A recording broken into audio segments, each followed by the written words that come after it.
अस्सलाम वालेकुम। मैं हूं मोहम्मद कैफ। उम्मीद है कि इस वीडियो को तमाम सुनने वाले खैरियत से होंगे।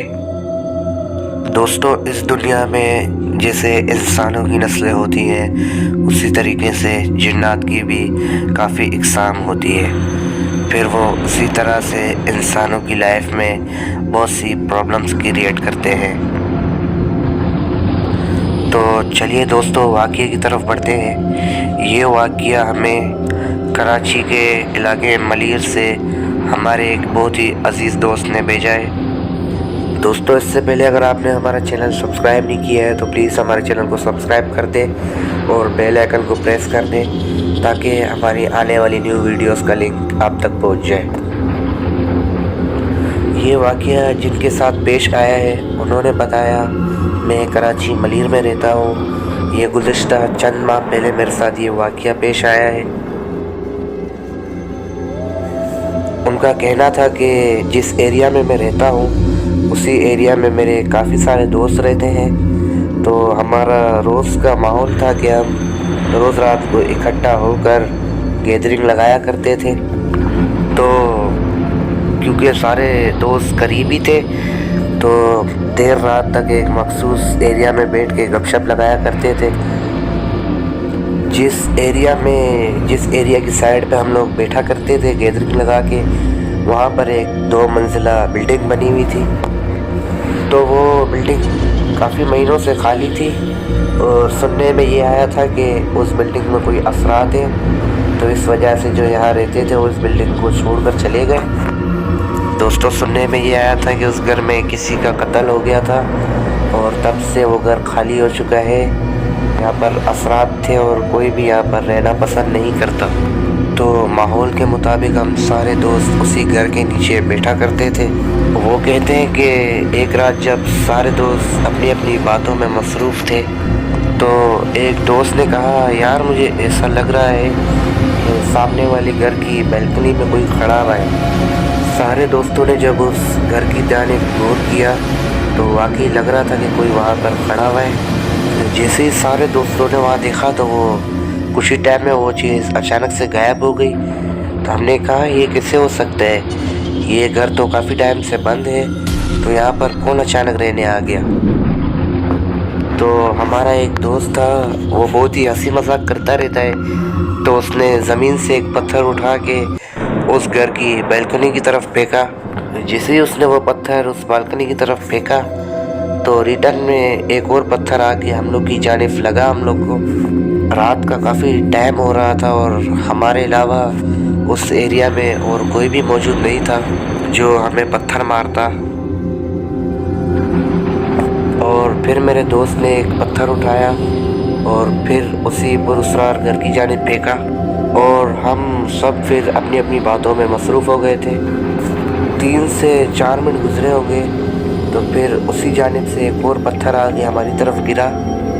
ऐसा लग रहा था कि कोई मेरे दोस्त के पत्थर फेंकने का जवाब दे रहा है और उस घर से भी पत्थर मार रहा है हम लोग को। और अजीब बात ये थी कि जो पत्थर हमारी तरफ आकर गिर रहा था तो वो पत्थर हमने उठाया और उस पर फ़ोन की टॉर्च मार के देखी तो अजीब बात ये थी कि उस पत्थर पर खून लगा हुआ था। अब तो हम सारे दोस्त काफ़ी घबरा चुके थे कि इतनी रात को उस पुरअसरार घर की जानिब से पत्थर का आना और उस पत्थर पर खून लगा होना, इन सब चीज़ों की अलामत किसी चीज़ का इशारा कर रही थी। तो उसके बाद हम सब दोस्त वहाँ से उठकर अपने अपने घर चले गए।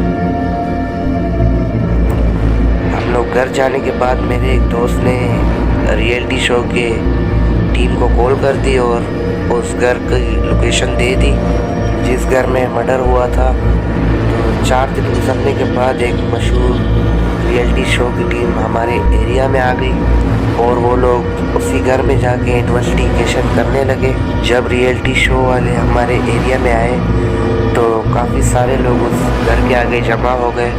5 से 10 मिनट बाद वो टीम उस घर से बाहर आ गई और उन्होंने इस घर से इन्वेस्टिगेशन करने से साफ साफ इनकार कर दिया। उनका कहना था कि इस घर में इंटर होते साथ ही हमारे एक ٹیم ممبر کی طبیعت خراب ہو چکی ہے تو ہم مزید اس گھر کی انویسٹیگیشن نہیں کر سکتے۔ یہ کہہ کر وہ ٹیم واپس چلی گئی، اور جس رات کو ہمارے ساتھ یہ واقعہ پیش آیا پھر دوست نے ٹیم کو بلا دیا تھا، تو ٹیم کے آنے کے اگلے دن ہی اس دوست کی جس نے کال کی تھی اس کی طبیعت اچانک سے خراب ہو گئی۔ دوست کے گھر والوں کا یہ کہنا تھا کہ مغرب کے بعد اس کو بخار ہو گیا تھا اور اس کی حالت کافی خراب ہو گئی تھی۔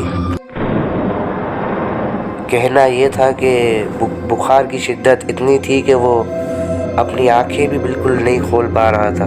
ڈاکٹر کے پاس لے گئے تو ڈاکٹر کی دوائی سے بھی اسے کوئی آرام نہیں آ رہا تھا، تو ہمارے محلے کی جو قریبی مسجد ہے ہم نے اس کے امام سے رابطہ کیا اور اسے ساری تفصیل بتائی کہ ہمارے ساتھ یہ واقعہ پیش آیا تھا۔ تو اس میرے دوست نے جو ہے ریئلٹی شو کی ٹیم کو کال کر دی تھی اور اس گھر کی لوکیشن سینڈ کر دی تھی، تو ٹیم کے جانے کے بعد اگلے دن سے ہی اس کی طبیعت خراب ہو چکی ہے، تو اس کو کوئی ڈاکٹری علاج شفا نہیں دے رہا۔ تو امام صاحب کا کہنا تھا کہ آپ بالکل بھی فکر نہیں کریں، آپ کا دوست بالکل ٹھیک ہو جائے گا۔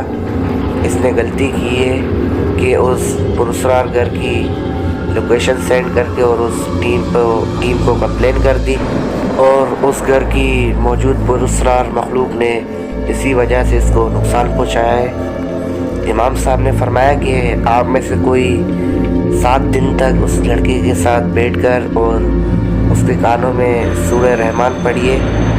میرے دوست کے گھر والوں نے اس امام صاحب کی بات مانی اور 7 دن تک لگاتار اس کو جو ہے سورہ رحمان کی تلاوت سنائی۔ اس چیز کے بعد میرے دوست کی حالت میں کافی بہتری آ چکی تھی، تو اس واقعے کے بعد جو ہے ہم نے اس گھر کے نیچے جا کے بیٹھنا چھوڑ دیا۔ دوستو، یہ تھا ملیر میں پیش آنے والا واقعہ جو آپ نے میری زبانی سنا۔ بے شک اللہ کے کلام میں بہت طاقت ہوتی ہے جو ہمیں ہر مشکل اور ہر مصیبت سے بچاتی ہے، مگر بعض اوقات انسان کی ہوئی اپنی ہی غلطی اس کے حادثے کا سبب بنتی ہے۔ تو جس مخلوق کے بارے میں آپ بہتر یہی ہے کہ جس مخلوق کے بارے میں آپ علم نہیں رکھتے ہو تو اس کے معاملات میں بالکل بھی دخل نہ کریں کہ جس سے آپ کو کوئی گہرا نقصان پہنچ جائے۔ جاتے جاتے اتنا ہی کہتا جاؤں گا کہ اپنا اور اپنے گھر والوں کا خیال رکھیے گا اور کسی بھی ایسے معاملات میں دخل نہ دیجیے گا جب تک کہ آپ کو اس چیز کا علم نہیں ہو، اور نماز کی پابندی کریں، 5 وقت نماز باجماعت ادا کیجیے، دعاؤں میں یاد رکھنا۔ اللہ حافظ۔